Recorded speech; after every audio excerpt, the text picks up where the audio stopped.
Why generational wealth doesn't last. When wealth is passed from one generation to the next that created it, 70% is lost, and 90% is lost after that. Proper estate planning also needed this discipline to carry out, but education is the first step. Despite being a significant family office practice, estate planning is a less well-known component of wealth planning. In the world of wealth management, portfolio management and investment planning frequently get the spotlight. To ensure the wealth is retained and increased through each generation, family governance and education are essential. 1. Family structure. Family governance is a method that creates the right environment for the families of wealth creators, particularly their offspring, to take on their duty and make wise financial decisions. It all boils down to family business, management, and family customs. After working in the field for more than 7 years, many families have discovered success in educating their children about money basics as early as age 10 and establishing good habits. 2. Financial education. Poor financial education leads to poor judgments, and rich comes with responsibility. Rich families have access to a wide range of investment and financial planning tools that a typical salaried family would not have because of their immense wealth.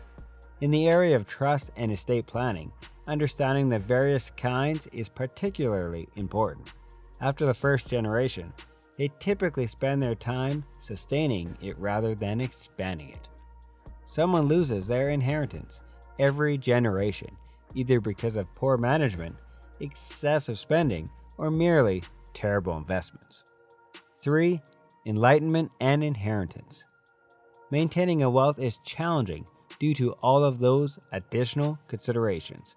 Wealth creators have developed effective estate planning and trust procedures, have formed trusts for their grandkids and children, and have placed 6 figures in each of those trusts.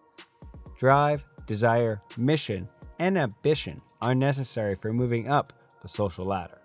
But when children inherit riches, that drive might be lacking because a safety net has already been put in place. No member is seen as wealthy after 3 or 4 generations, since the fortune has been so diffused. It really doesn't matter how big the initial fortune was, because this diffusion occurs with particularly all fortunes. They rarely live longer than 4 to 5 generations, unless they are somehow restricted, typically in trusts from which they can only receive income. In conclusion, I believe that inheritance and the nature of what made your family affluent in the first place would change, especially given that the world is constantly changing quickly. Provide the 2 most difficulties to maintaining a family's wealth down the generations.